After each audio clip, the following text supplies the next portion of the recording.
Croeso, welcome to the Wales Politics podcast, where we take you beneath the surface of Welsh politics. We're going to look at the what, but also the how and why of what's happening here in Wales. I'm Laura McAllister, and I'm a professor at the Wales Governance Centre at Cardiff University. And I'm joined this week by Laura McEvatt, who's a former special advisor to Conservative government and the Secretary of State for Wales, and by Lee Waters, who's a member of the Senedd for Llanelli and a former government minister. Well, we're recording here in the Senedd, so there's a nice degree of background noise to our conversations. And what we're going to talk about today, guys, is candidates. Pretty important field, obviously, because without candidates, we can't have elections. It's fair to say the most important people in elections are the voters, obviously, but voters need to vote for someone. And in the next election, next May, 7 months away now, voters are going to be choosing from lists of candidates, so a new electoral system. All of us know a little bit about how candidates are selected by the political parties. You two have had much more recent experience and know a great deal more. But any of us who are watching politics knows that there are different processes in each of the main political parties. However, there are some commonalities as well, aren't there? To be a candidate, obviously, it sounds blindingly obvious, you have to be a member of that political party, usually for a year or so. You have to then apply to either a local party or to be on a national list. There's usually some form of screening. Some parties use tests or exams, and some contract out the screening in terms of previous social media posts and so on. But all of those things happen and get us to a certain point where choices are made. So what we were hoping to do today was to give some greater insight into what actually goes on to get those lists of candidates. The voters can then decide against whom they're going to, against which party, I should say, they're going to put their cross. Lee, you've been a candidate very recently, obviously. Tell us a little bit about what it was like for you and, any touch points in that. Well, I think we often have a discussion about why we end up with the politicians that we do, and periodically calls go out for the brightest and the best to stand. But the bit that people don't understand is how that works through the system and how you have to go through the various steps. And I think lots of people are caught out by this. They see other politicians on the television and think, I could do that. I'm going to throw my hat in the ring, not realising how horrendous this process is. And it's different in every party in the detail, but it's horrendous everywhere. Tell us why it's horrendous then, because everybody, who's involved in a space assumes it's horrendous, I think. But lots of people might not know why it's so horrible. Well, first of all, you're appealing to a very small group of people. So it's people who have been a member of a political party for a period get to vote in that election. And you're generally then competing with other people from an area who have been councillors or have done this before or are keen to do it and have relationships. And so you're scrabbling after a small number of people's votes. So that's tough. It's also quite lonely because in a normal election, you're part of a team. You're out in a group together. You're all part of the same bunch trying to persuade people to vote for your party. But in an internal selection battle, you're on your own and you're against other party members, some whom you know might be friendly with. So that just on a human level is quite hard. And also, you have to do the legwork. So if you're serious about it, you have to phone or knock the door of every single party member in the constituency and ask them to vote for you. And it used to be ask them to turn up on a windy Saturday in a church hall to vote for you. This time, I think pretty much everyone's gone online, which makes it easier. But that huge expense, because you have to produce materials, there's a spending cap in most parties, but nonetheless, you were out of pocket. The effort involved, the time involved, which is very hard for people who are in professions or jobs that make that difficult. It's just a real grind. And my experience has been, if you're serious about it, you have to take it very seriously and you have to go at it 100%. I initially put my hat into a ring a few years before that, having persuaded, I should, and quickly realised that you've got to be really, really serious about it. There's no point being half-hearted because you get nowhere, you get killed. So when I did eventually stand in the seat I wanted to stand in, I knew it was a military operation and I went with 100% commitment. Yeah, and I suppose the reason for that is worth saying. It's because this is a selectorate that you need to conquer in order to be chosen by the electorate. Yes. So these people are your priority, aren't they? The people that Ours doesn't work quite like that. Okay, tell us. I mean, Lauren, you've got experience as well. Tell us. It's important to note that in the Conservative Party, we've never had a sort of a concurrent list. We've always had a separate list for what was the Assembly, is now the Senedd, and Westminster. So if you are passed onto the list as someone who can be a candidate for the Westminster election in Wales, you're not automatically a candidate for a set of elections in Wales. I think all the parties have separate. Yeah, separate lists. I think most of them do. This has been a subject of big debate within the Conservative Party over the years as to whether or not we should have a merged list. And we still don't, but it has been a topic of much debate in the party over the years. For the most part, and I should stress, I've only ever gone for selection for an English constituency. The kind of the campaign that Labour have to put together as a candidate to get selected publicly, we've got a Twitter page and I am such and such and I am standing. That doesn't happen with us in the same way at all. We do the wet, windy night in a leisure hall. Often it's actually someone's living room. So when I went for selection, that's how big the membership is. When I went for selection I went for selection in Stockport in 2017, which wasn't a winnable seat for us, and I was standing against one of my best friends in politics, and we had an agreement that whoever lost that night was going to have to buy the curry, because whoever won was going to have to spend money on his deposit and X, Y, and Z on actually being a candidate, which is an expensive business. So the loser had to buy the curry, and we were in Stockport is not a particularly big Conservative heartland association. It was quite a small association. There were probably about 15 people there. And we were in someone's home, and so we were presenting in a living room, and we were waiting in someone's bedroom on deck chairs, which was just the most exciting. It was four of us sitting on the duvet on deck chairs in a bedroom in this house in Stockport. It was a very surreal experience, but it was actually really nice to go up against one of my friends, because we've both been in the party for a really long time. This was an area he was actually from. It was far more likely he was going to get selected. What I was doing was going for my first selection. This was my my training wheels thing, and I'm like, well, actually, I'm really happy that it's Dan I'm standing against, because we've got been friends for years, and that's quite a nice thing. And there is a lot about the Conservative Party I have felt in many ways that has been more collegiate in some respects between people in the ranks as they're coming up, because we don't do quite the blooding against each other in the same way. Not collegiate, they're competitive. Because the party has a much bigger role in filtering, and there are much stricter rules on who can stand where. So we have quite strict incumbency rules for MSs. Should we just, before we go into the detail of what happens, let me ask you both a question that always plays on my mind, which is, why the hell does anyone want to be a elected politician? So why does anyone put themselves forward for what we know is quite a brutal public environment, much worse so now because of social media and the ease by which people can be criticised and abused?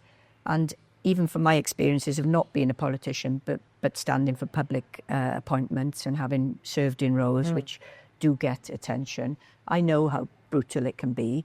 So why let's try and think about it. Why do people still want to be candidates and therefore politicians? Well, it's masochism and a god complex, isn't it? I think it differs for different people. So there's the old line that politics is rock and roll for ugly people. So there are. You don't have to be mad to work here, but it helps. There are some people who just love the position. Yeah. There are others for whom it's a calling, it's a vocation.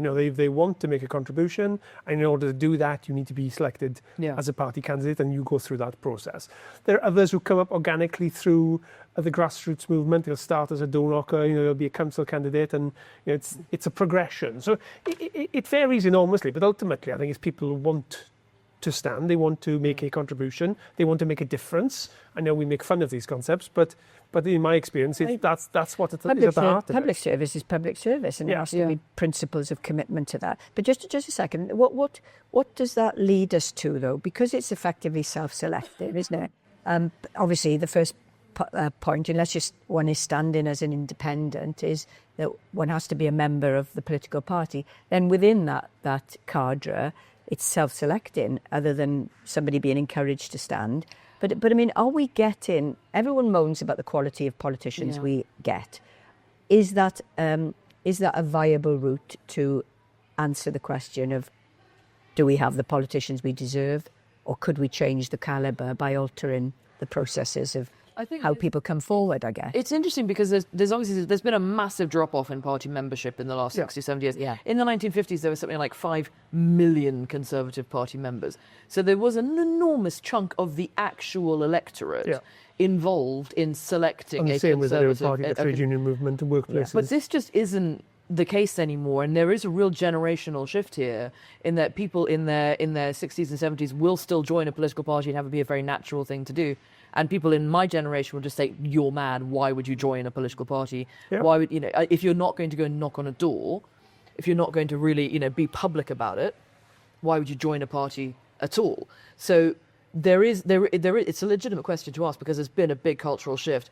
Meanwhile, how we actually come around to candidates as parties hasn't altered all that much in the intervening 60 years. And that's the real danger, isn't it? As the party membership becomes less representative of the electorate, of the voters, they're going to be selecting people in their image, things that they regard as important, which are going to be different from what the voters at large think. And I think that is one of the main problems of the new voting system in the Senedd, that before you could have somebody fighting a marginal seat who could appeal to voters of other parties, whereas in this system you're not going to get that. Your main electorate, in a sense, as your internal party audience. Those are the people who are going to decide your place on the list and whether you're elected. Worse than that, though, Lee, surely, is the fact that once you have been elected through a closed party list, your sensible goal is to keep pleasing your party selectorate, not your electorate, because they're not the ones who are going to choose whether you stand again. And that's a fairly vicious circle issue because, politics used to attract people not just who had come up through door knocking and as party members rising through the ranks of the membership, or from the trade unions perhaps in the Labour heritage.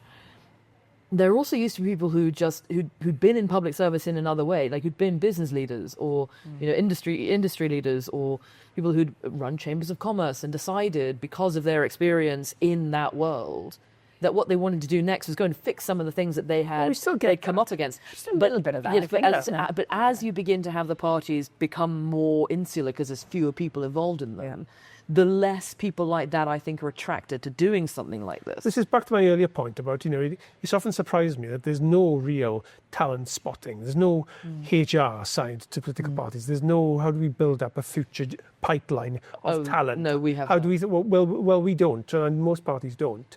And occasionally we have occasional spasms of where we should do something about this. But where they sort of, the rubber hits the road is if you get those people in and they then have to go through this process of sitting in, a nice little lady's house on a Sunday afternoon over a cup of tea trying to tell her why they should vote for her. And she's asking, what do you think about saving the swans in the local lake?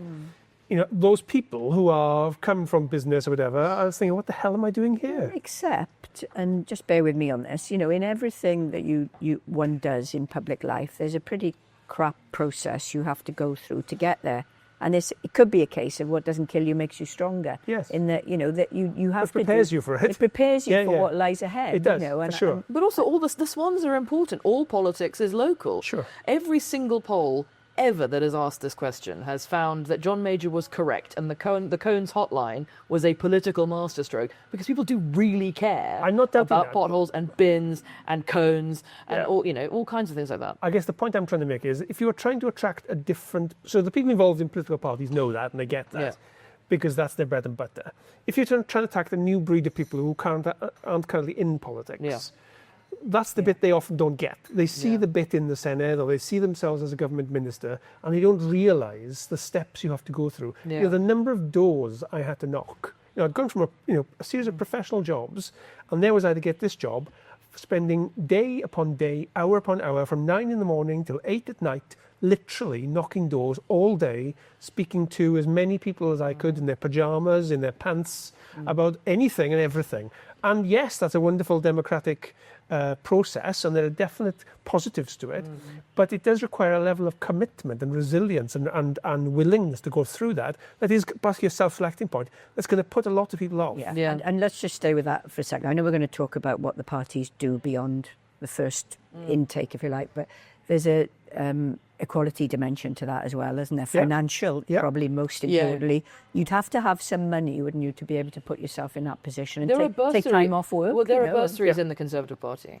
There is a financial system within the Conservative Party to assist if you are... And does it work? I mean, I think that historically we have made a big effort in this area, particularly in the last 20, 25 years or so. You can tell from all the working class candidates they have, and all the women. And the swathe of women who stand in. We created the Women to Win campaign internally within the Conservative Party, which was notably different to what was called the Conservative Women's Organisation, which was like a social group. Within our association in Westminster, they used to... They objected to us getting an envelope stuffing machine because that's what they did on a Thursday afternoon. They played bridge together. And that's why all your leaflets on the the local fundraiser had coffee stains on them coming in. It's because they stuffed envelopes on a Thursday afternoon together.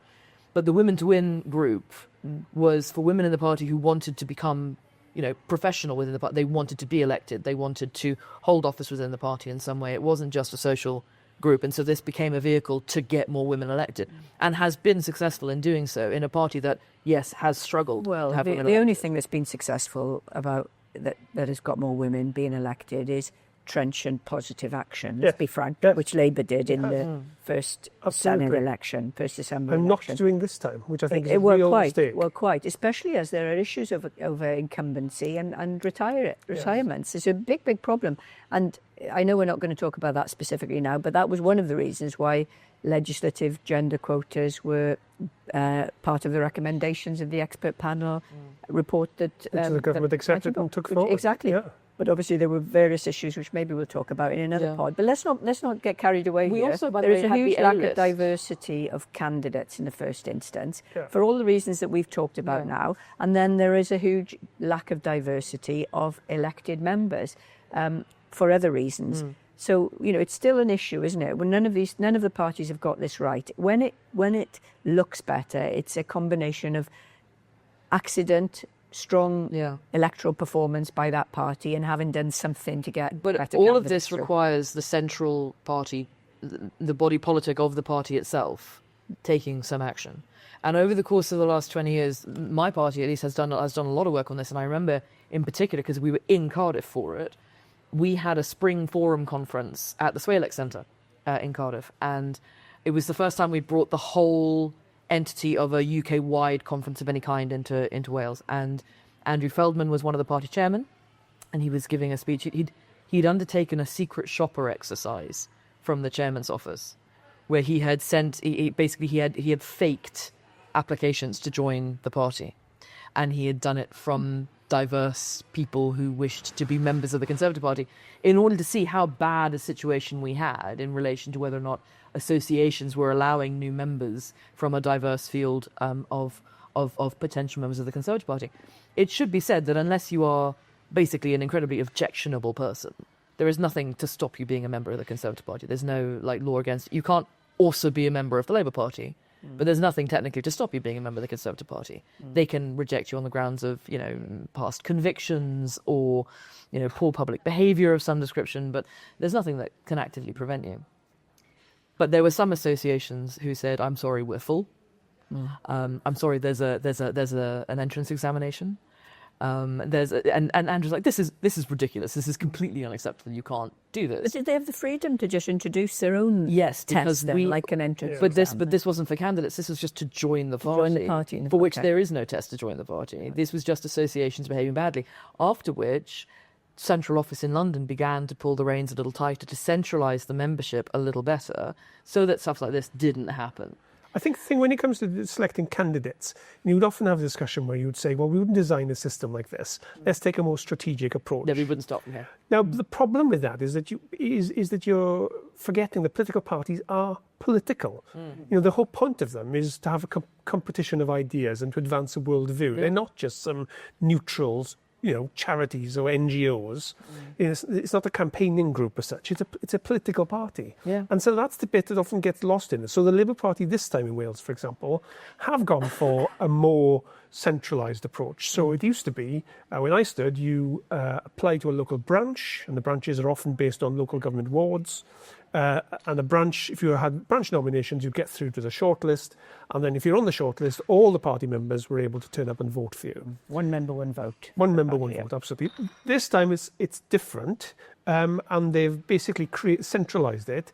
And they've said we're creating these new super constituencies, so emerging constituencies. And it's a chair or the secretary from each constituency, so one or two people, plus one or two people from the Welsh Executive Committee of the party, they will select the shortlist. So there's no membership direct say on who meets the shortlist. They get to vote on who's the candidate, but they don't sift. Now that's an important gatekeeping role that's been taken off the party members. And that's moving more towards our type of system. Now, with a progressive look on that, you could say, well, the reason why we're doing that is because we want more diversity. We know, for example, that black and ethnic minority candidates or disabled candidates would struggle with prejudices to get through that. So if we have more control over that, we can sort of curate a more representative set of shortlists. And, when you've got a benign environment, with the best will in the world, that could happen. Obviously, in parties, you go through cycles of different levels of sort of psychodrama and trauma and political pressure. And obviously, the Labour Party's been through quite a lot of that in the last couple of years. Factionalism in the Labour Party? As you have for some time before that. Shocked. I'll take no lectures, thank you. But inevitably, at that point, internal party politics comes into it. And so you then get candidates who are shortlisted and those who are not shortlisted on the basis of other than objective criteria. So it's that person is too much of a devolution supporter, or that person is too much of a left-winger, or whatever it is. So let's just drill down a little bit, because I think that's really interesting, and we'll talk about the other parties as well. If that sort of gatekeeping role has happened to get to the lists that Labour will use for the Senedd elections next year, is there not a danger that the gatekeeping is too powerful? Because they're effectively coming up with a short list of, 8 candidates for a list of 6? Yeah, no, 6, I think. Most of them are So picking all 6. the membership members choose the order of the candidates? Yes, absolutely, yeah. But that seems like a very small role compared to the role that's being discharged by a very small group of people. But your argument for positive discrimination, Laura, and that involves reducing choice to have a limited choice based on desirable criteria. So that's kind of part of the package. A minute, my choice wasn't for this model of electoral system. But any type of positive discrimination involves taking some choice away. Yeah, or they turn it on its head, or promoting candidates that were potentially stronger but wouldn't have seen the light of day otherwise. Somebody makes that decision. It's not a zero-sum game and so on, is it? All of this is much more in terms of voter choice, it limits voter choice, and I think it's a good thing, and I've supported it all along.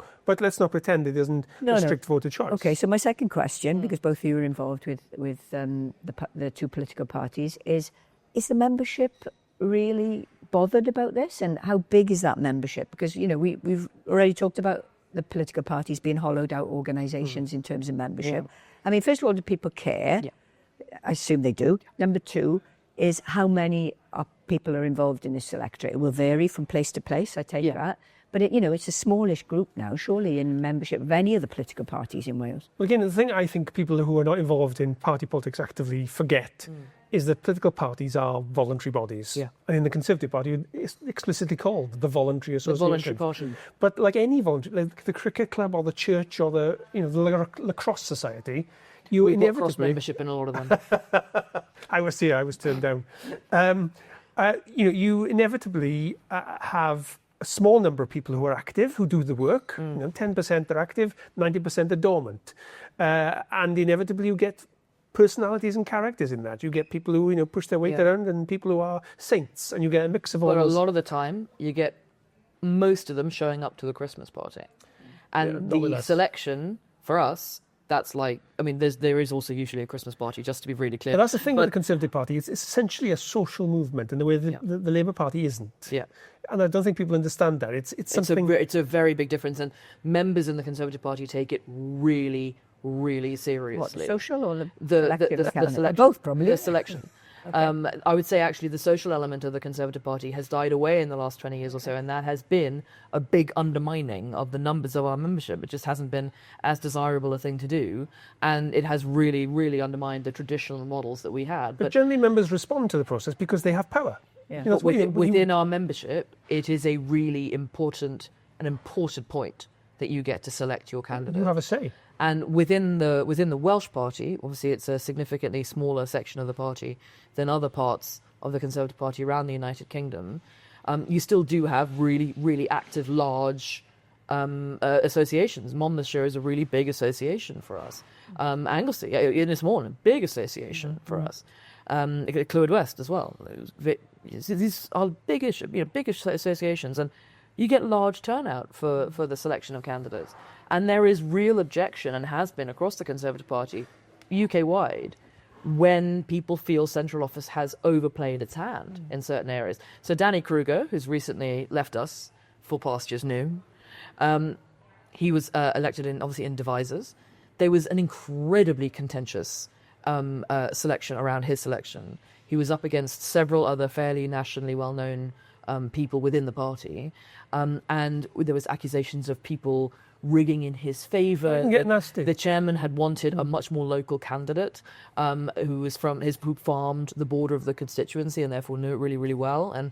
And there was a feeling that central office wanted like a famous candidate in the seat, and so there was real rancour around Danny's selection, and that has happened. That's happened in this election for the May elections in Wales, where there was big fights over incumbency. There were several of the MPs who lost in 2024, who, as I understand it, felt that there should be a form of incumbency for them, or at least there should be a route for them. So it's a consolation prize. Well, no, not necessarily. Just, what am I going to do next? What am I going to do now? Should I look at doing this? I want to stay in Welsh politics. Should I pivot and do something else? Is that available to me? Oh, it's slightly different. No, it's not. And there was an argument from some of them that maybe there should be. But as it turns out, we only have incumbency for the sitting Senedd members. I think what's interesting is it was, and I don't want to nostalgize the past, but there was a point where you would have these battles, but they'd be around ideas. So in Labour Party, famously in the 80s and the early 90s, it was around militant versus new modernising Labour, and you've seen that through the years. Momentum, for example, more recently, where you'd have a Corbynite candidate versus a non-Corbynite candidate. Whereas the process Lauren is describing there, which I think is happening to all parties more and more, it becomes less about ideas. It becomes more about personalities, career development, whose turn it is. And that's a function, Laura, of what you were saying, of the whole thing shrinking. The point I would, just to make an additional point, if I might, one thing it strikes me as with politics, the points of entry have become narrower, as we were just discussing. It's harder now to get in. So in order to if you want to go into politics and you want to be a candidate, you have to make career choices that allow you to do that. Family choices. So family choices, you cut off career. There's several jobs I could have gone for, I didn't go for, which I can't now go for, in order to allow myself to be in a position where I had a chance of standing. So you get to a point where you've made that decision, you're in that process, and you then become stuck in it. You become dependent on it. Like those people saying we should be given a consolation prize, because they've made themselves much less employable because they've gone into that process. They weren't saying we should be given. What they were saying is, having been in Welsh politics and looking to pivot in Welsh politics within the Conservative Party, is there a route? And no, there was not. It wasn't like there weren't demands being made. I wasn't being pejorative about the Conservative Party. You see it here. We discussed. No, I just want to make sure that our viewers know that I wasn't either. But why we ended up with the voting system we have of the closed list. And one of the selling points was that in sitting members had incumbency. If you were a sitting member of the Labour group, one of Mark Drakeford's internal selling points was that, well, of course, we want people who are going to be familiar to the local voters, so you would automatically be top of the list. And that was one of the points at which that was sold to the Senedd group.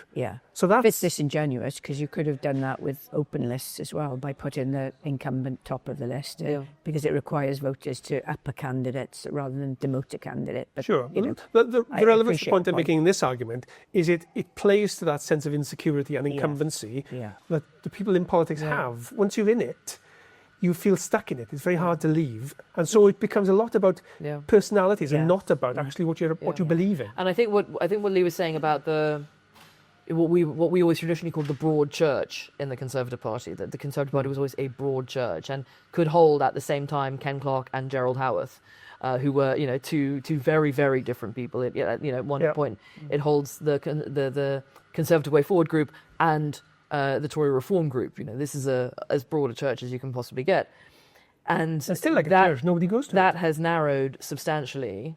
In terms of what people are willing to take from deviation from the median, shall we say, of what the opinion is. And part of that, and here's where we can begin to talk about testing, part of that is how we test for this. So when I first went for the list within the Conservative Party, and I have to say, Reform have taken on a lot of this into how they are doing their candidate selection, because I've spoken to a couple of people involved in that. We have what was called the Parliamentary Assessment Board. And there was a similar board for the Welsh selection. And this involves multiple tests over the course of a day. And it used to be 2 days.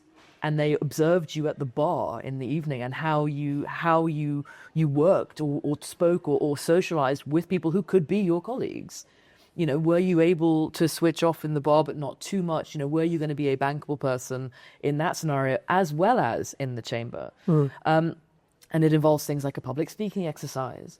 It involves a group exercise where the last one I was involved with, the scenario, and bearing in mind you had to play all 4 scenarios, even if someone was absent, and we had someone absent in our group. So all 4 scenarios had to be played equally through 3 people at that point. And two of the scenarios were MPs. One was a candidate, one was an MP but a cabinet minister, and they had to put out a press release together on some development, 2 of whom hated it, 1 of whom loved it, and 1 of whom was backing it in the transport department. And you've got to coalesce and put a statement together, and they're observing how you interact in a group. Yeah. There's a written exam, and then the last time I did it, there was a multiple choice exam, which was far more ideologically aligned than anything I had taken before, and made me, this was under the Boris era, frankly made me more uncomfortable than I'd ever been in a party scenario. It was asking me things like, if you had it was things about like decolonizing the education curriculum, to which they're very heavily hinting that there was and that hadn't been as overt as it had been previously. But we altered this, and we brought in experts to do this again and again, because there was a moment where not enough women were getting onto the list, and so they pivoted back and said, hang on a minute, something is going wrong. Something in how we are testing is resulting in more women failing than men, and that is not right. That was under, I think Eric Pickles was chairman at that point. With all of this, so it all sounds good, and it's what good FTSE 100 companies would do if they were recruiting their senior directors and so on. That's really what it's modelled off. Yeah, and we don't do that. You can see where it comes from, personality testing and all the rest of it. But the problem is, first of all, it's not really a meritocracy, is it? Because of the ideological dimensions to all of this. And secondly, it's a very small group, so it's almost impossible to let that all play out in a candidate selection process. But I'm very conscious we haven't talked about the other parties, because ironically, without being unkind to you both, your 2 parties may be the small parties in next We were the future ones, Lee. We were the future ones. We're all the future ones. Let's talk about who the parties that think they're the future now, which is Reform UK and Plaid Cymru. Since I mentioned Reform briefly, tell us what you know about Reform. So, I mean, obviously, I have, alas, many friends who have done our homework, who have gone over, and so I've called around to, and it would transpire that it seems that Reform have taken on a lot of the kind of the best practice that exists from the Conservative Party selections, and so there is a board, and there are similar sort of aptitude tests to the ones that we had. I think they're a bit different. I think they've designed them slightly separately, but it's a similar methodology. What I find really interesting about how Reform are approaching the concept of candidates is Nigel Farage at various points has talked about wanting to see members of the cabinet who aren't bound by, like, the legislative problem of being an elected legislator. And I find this to be an extraordinary thing. And I sat at this dinner last week. I was at the Margaret Thatcher Centre dinner, and there was a couple of Reform voters on the table I was at, and they were thinking this was a great thing. And I said, no, but within our system in the United Kingdom, both within the devolved administrations and the national system, you are obliged as a member elected or appointed in the Lords to come before the legislative chamber and explain yourself. You are held to account in a body that you are also a member of. And what Farage is suggesting here is that completely outside of that process, he would like to see experts in the field being ministers, political appointees, which I think is a really dangerous presidential model, isn't it? It's a really dangerous Americanization of our politics. Europeanization in some regards, But that's a completely separate body. Our executive being drawn from our legislature. Just reform for a second on the practicalities, because reform, let's be completely And they're a mystery. The reform are the new kids on the block. Mystery of your creation. The new kids on the block, but they're polling extremely well at the moment. And we don't know anything about how they're going to go about the election in any shape or form in terms of their manifesto or their candidates. They're using the system that Labour created to the best possible function. The closed list system helps them enormously because Nigel Farage gets to be the king across the water. He doesn't have to declare who his Welsh leader is. He doesn't have to declare who his candidates are. It can be the Nigel Farage show and the Nigel Farage How are they coattails. picking candidates? Is he picking them? So no, but within the party hierarchy, there is a selection process for the Senedd, as there is for Westminster, that involves assessment, testing, etc. But they can take their time with it. They don't feel under any pressure to start announcing people, which gives Nigel Farage a run-in to be Nigel and to be the big man on campus. Realistically, I know the membership of Reform is healthy. But these are people new to politics. So they're not. Mostly they're from our party. Not always. Not the membership. A lot. They're of not going to pack their. They're not going to pack their 6 candidate lists with former Tories. Every single one is former Tories. Absolutely not. Are they in the 16 seats in Wales? So who are these people? Are they predominantly men? Are they predominantly older, like the voting base? Are they? We don't know. Are they people? They will have been vetted this time. Yes, I take that point. And you can never vet anybody properly because everyone has something. It is really it's hard work. Well, from what we see, because there have been fallings out which have leaked out on social media and in local press and so on, where people who are leaving Reform because of the local selection process. There's a man I believe called David Thomas, who's a councillor in Torfaen, who is the Welsh director, and he is being accused of directing and throwing his weight around deciding who gets elected and who is not allowed it without any process, it seems. It's just in terms of it's his fiat, and that's partly my concern and observation about the Reform political culture. Basically, you said on the hero worship of Farage. It's this autocratic but it's a culture that can flourish under the system that you guys brought in. Sure, but to put that to one side, okay, we can, whatever the system, the voting system was, we're talking about internal candidate selection. Which is slightly different. And we're trying to understand how that looks like in Reform.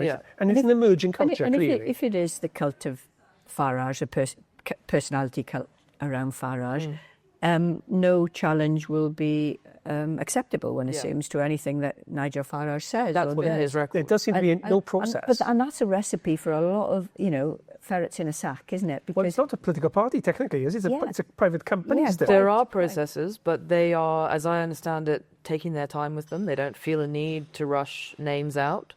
They are hiding behind, in my opinion, the closed list system of not needing to name people.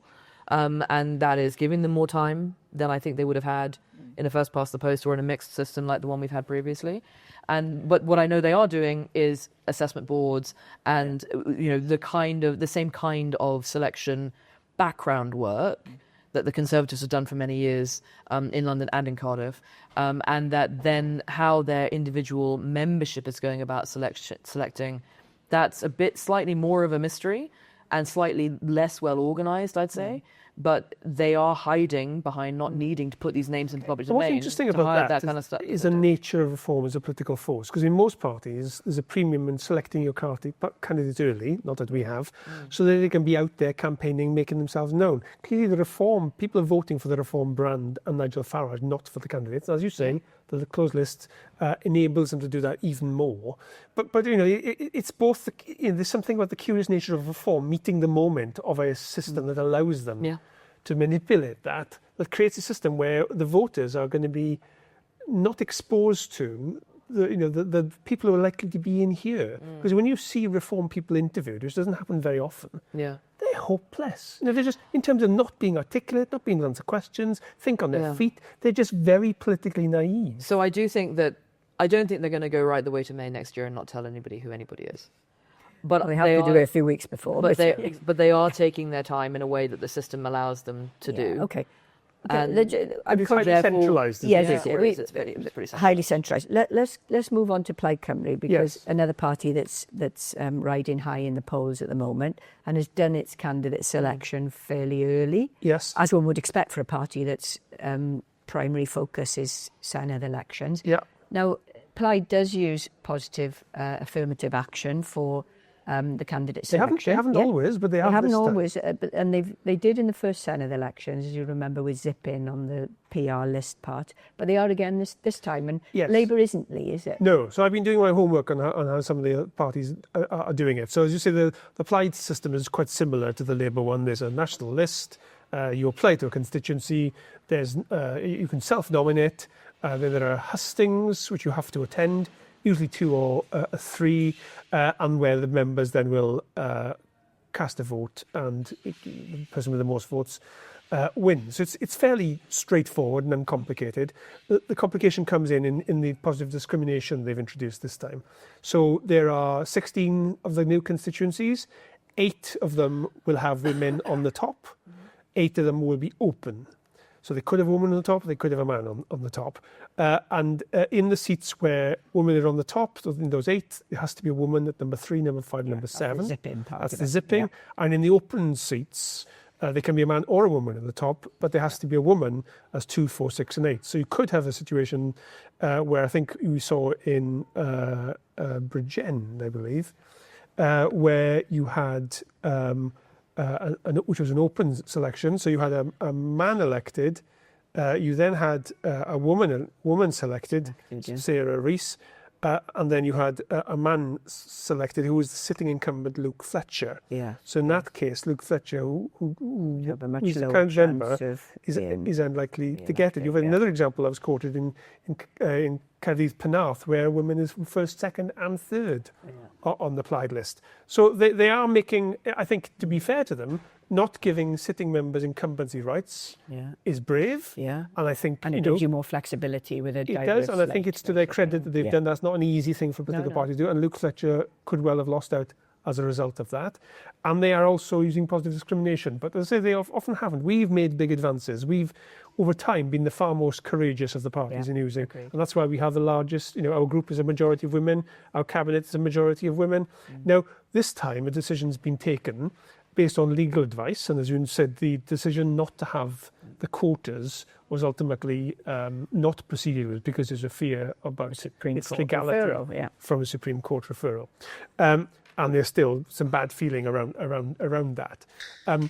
The legal advice that came from the party centrally was that because the Labour group currently has a majority of women, they would not be able to withstand a legal challenge if they brought in positive discrimination because women are already well represented. Now, there are plenty of people in the group here from a legal background who think that is rubbish and that legal advice should have been challenged. But surely it's a moving feast, because at that point, no one knew how many Labour women MSs might stand down at the Senedd election. So the group as is isn't necessarily the group that you're protecting in terms of gender balance. Yeah. So I think it's a bit of a red herring. I think it's a political decision. There was no appetite to take a progressive view, and I think therein, and maybe we'll discuss this in another pod, ties into a broader political debate and battle that's going on within the Labour Party at the moment. And this is one manifestation of the different strain that's emerged dominant. Yeah.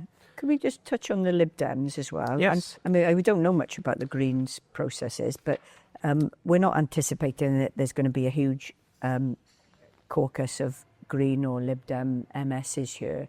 They think a maximum of 3 they're hoping for. And, that's with a fair wind, I guess. So, but the Lib Dems do have a kind of policy exam, don't they, in the way they go Yes, so the Lib Dems have a slightly reverse position where you don't apply to a national list, you apply to a constituency, and they pretty much accept anybody who applies, so long as they've been a member for a period.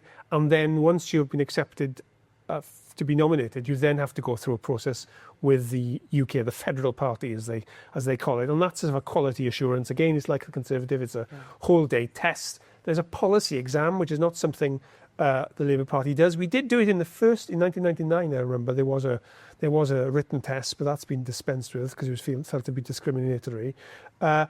You were given a rigorous social media check carried out by a private company, which again is not something we do that. It's becoming more common, and for good reason. And so there's a mix of local control and central overseeing of quality control. And then if you're approved to go on the list, there's a 6-week process where online hustings, every candidate gets a membership list, and they then have to do the business of getting support. No positive discrimination for the Senedd, even though they had been for some parliamentary ones in the past, but the federal UK policy is not to have positive discrimination. So some disquiet in the Welsh Party about that.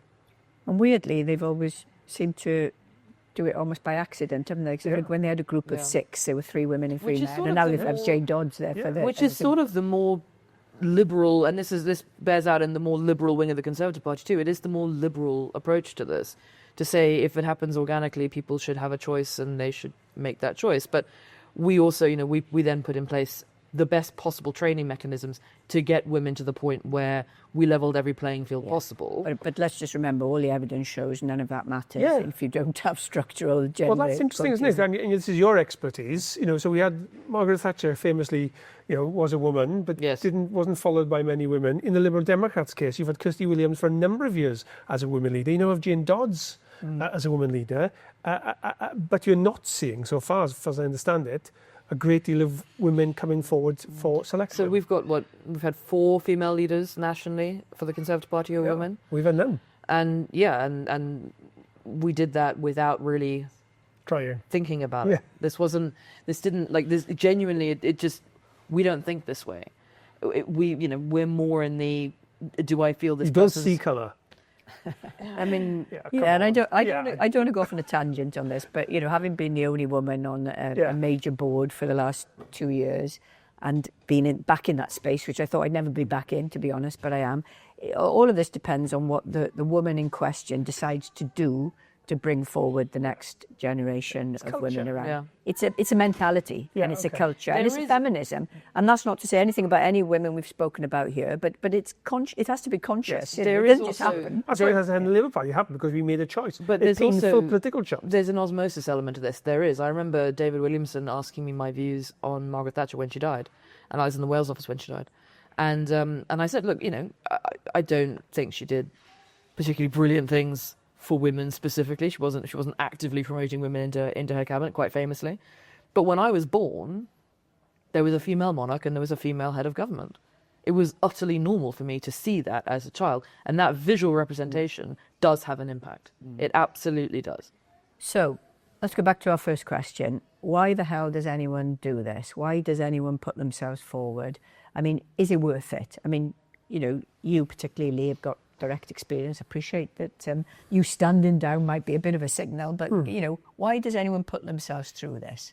Well, it's really hard, but arguably it should be hard, because what you're being given is a platform. You're given the right to make laws, and you do need to have those skills that Lauren described, that are assessed in the Conservative Party formally, that are not assessed in most of the other parties, about dealing with people and working in a team and so on. So I think there's a case for saying it should be hard, because it sorts out the wheat from the chaff. However, it sorts out the wheat from the chaff, and that's the problem. It's not strategic.